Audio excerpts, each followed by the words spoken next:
जी, मेरा नाम मोहम्मद इदरीस कुरैशी है। एटा ज़िले के गजनोडवारा कस्बे से मेरा ताल्लुक़ था। मैं गया 76 में पहली बार, दोबारा मैंने एडमिशन लिया था। एक बार मैंने 71 में पीयूसी में दाखिला लिया था, फिर मैं छोड़ के किसी वजह से आ गया था। और 76 में बीएससी करने के बाद में दोबारा से मैंने बीओएस में दाखिला लिया अलीगढ़ यूनिवर्सिटी में। उस वक्त तो डबल एम हुआ करता था उसमें, मॉडर्न एजुकेशन, मॉडर्न एलोपैथिक का भी उसमें कर दिया गया था। तो लेकिन काफ़ी अलीगढ़ उस वक्त तक तब्दीली का दौर था 76 में, बहुत चेंज आने लगा था। और हाँ, जो अलीगढ़ का कल्चर था, जो तरबियत के का वो सिस्टम था, उनमें भी बहुत तब्दीली हुई थी। लेकिन वहाँ से जाके हमने तिब्बिया कॉलेज में अपनी तालीम हासिल की। और उस ज़माने में इस चीज़ को समझ में नहीं आता था। हम लोग वहाँ से पास आउट किया 81 में। लेकिन जब अमली ज़िंदगी में आई तो समझ में आया कि वहाँ पर तिब्बिया कॉलेज में पहुँच के लोग अक्सर ये करते थे कि साहब वो एलोपैथिक पे ज़्यादा जोर लगाया करते थे, और जो मकसद था यूनानी का उसमें नहीं जाया करते थे। जो बाद में हमारी समझ में आया कि अगर हम यूनानी को अच्छी तरह पढ़ के और समझ के आते हैं तो एक अलग मुकाम बनता है। जो पहले लोग थे जहाँ से फारिग हुए थे, उनका एक अलग हैसियत थी, हिंदुस्तान भर में वो लोग पहचान अपनी रखा करते थे। तो अलीगढ़ में हम जब पहुँचे तो तब्दीली का दौर था, काफ़ी कुछ कल्चर बदल गया था। वो जो कदरें थी अलीगढ़ की वो कमज़ोर पड़ गई थी। लेकिन तालीमी तौर पे फिर भी उस वक्त हालात अच्छे थे, और बच्चे वहाँ से तालीम हासिल करने के बाद अच्छे मुकाम पर पहुँच रहे थे। धीरे धीरे हालात वहाँ से आए, हम लोग अपने ज़िंदगी में यहाँ दिल्ली में आ गए, वतन नहीं गए बल्कि दिल्ली आ गए और यहाँ अपनी ज़िंदगी की शुरुआत की। और अल्लाह का शुक्र है, वहाँ से जो चीज़ें हासिल की थी उससे हमने अपने आप को बहुत कुछ ज़िंदगी में हासिल किया। और अलीगढ़ के जो है हमारे लिए एक ऐसी जगह साबित हुई जहाँ हम ज़िंदगी में बहुत कुछ सीख सकें। सियासत में हिस्सा ले करते थे तो जो जो मादी चीज़ें हासिल करने का होता वो इतना वो नहीं हुआ करता था। तो इसलिए अब यूनियन नहीं है तो लीडरशिप नहीं निकल पा रही। अलीगढ़ के जो स्टूडेंट यूनियन के प्रेसिडेंट थे, अक्सर प्रेसिडेंट किसी न किसी पॉलिटिकल पार्टी में अच्छी पोजीशन हासिल की बाद में। अच्छा। अलीगढ़ के रहते हुए नहीं, अलीगढ़ में जब होते थे तब नहीं होते थे, बल्कि अलीगढ़ से जब वो छोड़ देते थे तब वो उसमें आया करते थे। यही एक बड़ी चीज़ थी जो अब गड़बड़ हो गई कि तालिब भी है यूनियन का भी कर रहे हैं और दूसरे उसमें भी। तो फिर वो लीडर को ले जाना लाना इस तरह के वो लोग पहले यूनिवर्सिटी के मफाद में जो हुआ करता था उस रहनुमा को लाने के लिए कोशिश करते थे। अब अपने मफाद में जो होता है उसे लाने की कोशिश करते हैं। तो ये बेसिक डिफरेंस आ गया। वहाँ से अलीगढ़ से लोग निकले और माशाल्लाह हम लोग भी वहाँ से सियासत करके निकले।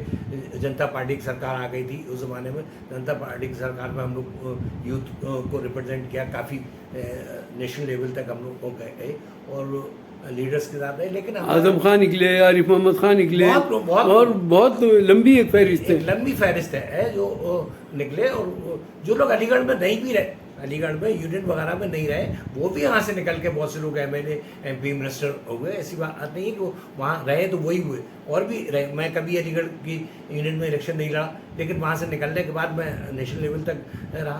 तो ये नहीं था, बल्कि हमारा मकसद उस वक्त जो होता था वो कौम के मफाद में काम करने का होता था। हम ऐसे लीडर से मिलने जो के साथ काम करना पसंद करते थे जो हमारी कौम को फ़ायदा पहुँचाए। अब धीरे धीरे सियासत का म्यार ये होगा कि अगर किसी पॉलिटिकल पार्टी में भी जाइए, वो ये कहते हैं कि आप अपनी बात करिए, कौम की बात मत करिए। इतना मतलब आप ये कहना चाहते हैं कि अलीगढ़ के तलबा जो निकलते थे उनमें कौम का दर्द होता था। बिल्कुल। और उसी दर्द की वजह से वो कहीं ना कहीं पॉलिटिकल पार्टी में या सोशल सर्विस में भी अपना मकाम बनाते थे और कौम की बात करते थे। आज अगर हम कौम की बात करें, किसी भी पॉलिटिकल पार्टी में हो, जो सो कॉल्ड सेकुलर पार्टी है, उनमें भी अगर बात करें तो वो लोग हमें अच्छी निगाह से नहीं देखते। वो मतलब हमें रिप्रेजेंटेटिव नहीं मान रहे हैं। वो हम अगर कौम की बात करें तो वो कम्युनल लेवल लगा देते हैं हमारे ऊपर कि साहब आप तो कम्युनल हो गए। अरे भाई, कम्युनल कैसे हो जाएंगे? किसी अपनी कौम की रिप्रेजेंटेशन अगर हम कर रहे हैं तो उसकी खराबियों की, उसकी परेशानियों को अगर आपके सामने नहीं रखेंगे तो फिर कैसे सियासत होगी? सियासत तो इसीलिए है कि भाई जो ऑफिस वेयर बनाए जा रहे हैं किसी पार्टी में, वो अपने चीज़ों को अच्छी तरह समझ रहे हैं, उनकी जो कमजोरियां उनको समझ रहे हैं, उनको सबके बीच रखेंगे, फिर उस पर कोई सलाह मशवरा होगा, उस पर कोई प्रोग्राम बनेगा ताकि वो आगे लिए जा सकते हैं। लेकिन आज ये उल्टा हो गया है उसका। अगर इस तरह से हम बात करें तो लोग ये कहते हैं साहब आप तो कमनर आदमी हैं। तो ये सियासत का जो धीरे धीरे चीज़ें हैं बदलती चली आ रही हैं, और अलीगढ़ में भी अब वो अलीगढ़ से वो लोग नहीं पैदा हो रहे हैं जो इस तरह की सोच रखते हैं। इसलिए साहब, अलीगढ़ में बहुत सारी पोस्टें होती थी हॉस्टल के अंदर और कॉलेज के अंदर भी तलबा की। तो इन पोस्टों का मतलब क्या था? जैसे फूड मॉनिटर है या डाइनिंग हॉल का कोई इंचार्ज होते होंगे, तो सीनियर हॉल होते थे, फिर सीनियर रूम भी होते थे जो बैक रूम होल्डर्स कहलाते थे, और उन लोगों की बड़ी इज्जत होती थी। तो इसके पीछे कंसेप्ट क्या था? देखिए, इन सब चीज़ों का मकसद एक था कि आदमी में कॉन्फिडेंस पैदा होता, लीडरशिप पैदा होती थी, एक सलाहियत अपने आप में पैदा होती थी। मुख्तलिफ जगह से निकल के आते थे, जैसे हम बहुत छोटी जगह से निकल के आए, उसके बाद यहाँ आ गए तो हमें बिल्कुल डिफरेंट माहौल मिला। अब उसमें जब हम बैकरूम होल्डर हो गए, 4-5 साल हमने अलीगढ़ को समझा, उसके बाद हम जो बैकरूम होल्डर हो गए, तो फिर वो 4-5 जो बाहर लड़के रह रहे हैं उनको हमें तरबियत देने का, उनको सिखाने का, और हम में से एक कॉन्फिडेंस पैदा हो जाता, एक लीडरशिप उससे भी डेवलप होती थी, जो वो बच्चों को आगे मतलब वहाँ से अलीगढ़ से छोड़ने के बाद जो अपनी अमली ज़िंदगी में पहुँचा करते थे, उसमें बहुत बड़ा उसमें कंट्रीब्यूशन होता था उसका, कि उसी कॉन्फिडेंस के साथ फिर वो किसी भी चीज़ को फेस कर लिया करते थे, जो धीरे धीरे इसके न होने से वो एक तरबियत का हिस्सा था, उसके न होने से वो कॉन्फिडेंस लेवल आज नहीं है, और वही इसी की वजह है कि आज वो बच्चे उतने अच्छी लेवल पे नहीं पहुंच पा रहे हैं जितने पे पहुंचा करते थे और पहुंचना चाहिए। तो क्या जो हाल में लाइट चली जाती थी उस वक्त जो गालियाँ बकी जाती थी, वो भी उसी का हिस्सा है तरबियत वो का? देखिए, वो कुछ ह्यूमरस वो भी था ना, इस चीज़ें के आदमी की ज़िंदगी में सिर्फ सीरियसनेस ही नहीं होना चाहिए, कुछ आदमी को ह्यूमर भी होना चाहिए, ताकि आदमी इन चीज़ों को जितना हल्के दिमाग में रहेगा आदमी, फिर उन चीज़ों को सोचने का अच्छा ढंग हो जाता है। तो वो एक ऐसी चीज़ें थी जिसमें एक अलग इंटरेक्शन हुआ करता था, और उससे भी एक बहुत कुछ सीखने को मिलता था। क्या टेंशन रिलीज करने का वो जरिया था क्या? टेंशन क्या, बिल्कुल आदमी उस ख्याल से निकल ही जाता था। जो वो पीरियड आता था तो एक कुछ वक्त के लिए आदमी बिल्कुल उससे निकल जाता था, और उसके बाद जब वो लाइट आ जाती थी तो बिल्कुल रिलैक्स फील करता था वो आके। तो ये एक अच्छा वो था। अलीगढ़ की मतलब बहुत सी रिवायत थी, जो रिवायत आदमी को ज़िंदगी में, अमली ज़िंदगी में बहुत काम आया करती थी, जो अब धीरे धीरे। अच्छा, कोई ऐसा वाकया जो आप बताना चाहें जो आपकी ज़िंदगी में या किसी आपके साथी की ज़िंदगी में आया हो और जो दूसरों को बहुत इंस्पायर कर सके अलीगढ़ में रहते हुए? अलीगढ़ का एक सबसे बड़ा असर देखिए वो था कि वहाँ किसी न किसी को बच्चे को, जैसे बताया कि आज पहले बच्चे बहुत एक अच्छे क्लास के बच्चे भी आते थे, गरीब भी बच्चे आते थे, तो एक अलीगढ़ का वहाँ एक जज्बा हुआ करता था कि जो बच्चे माली तौर पर कमज़ोर हैं वो उनको अपने जो सीनियर्स होते थे वो बहुत प्रोटेक्ट करते थे, और उन्हें ये एहसास नहीं होने देते थे कि वो फाइनेंशियली कमज़ोर है। अब मैं एक एग्जांपल बताता हूँ। मेरे रूम पार्टनर एक था अलीगढ़ कश्मीर से, उस लड़के को वहाँ से निकाल दिया गया था, कश्मीर बदल कर दिया गया। उसके पेरेंट्स भी उससे नाराज़ थे इस बात से कि भाई ये सियासत में हिस्सा लेता है, निकाल दिया। तो वो बीए करने के लिए अलीगढ़ में आया था, जबकि कश्मीर से उस वक्त कोई लड़का ग्रेजुएशन में नहीं आता था, ग्रेजुएशन के बाद आया करता। तो वो 3 साल यहाँ पर रहा, मेरा रूम पार्टनर था। एक पैसा भी उसके किसी घर वाले ने या किसी रिश्तेदार ने नहीं भेजा, लेकिन कतई 3 साल तक उसे ये एहसास नहीं हुआ कि मेरे पास पैसा नहीं, जैसे मेरे पार्टनर। तो हम लोग अपने वही रूम पार्टनर बिल्कुल जैसे खाना खा रहे हैं, अपना हर तरह से उसको साथ लेके चलना, उसका फीस देना, सब करके मिलकर कर देते थे। तो इस तरह का जज्बा था जो अब नहीं मिलता।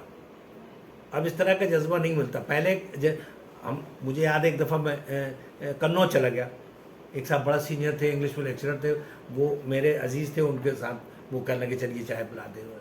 चाय पीने के बाद मैं पैसे देने लगा, बड़ा नाराज़ हो गए, अरे तुम अलीगढ़ में पढ़ के आए हो, तुम्हें ये सलीका नहीं है, मैं तुम्हारा सीनियर है, मेरे सामने पैसा दे रहे हो। जो अब जज्बा ख़त्म हो गया। तो जो अलीगढ़ ने तरबियत का वो दिया था, वो बहुत बड़ी चीज़ थी।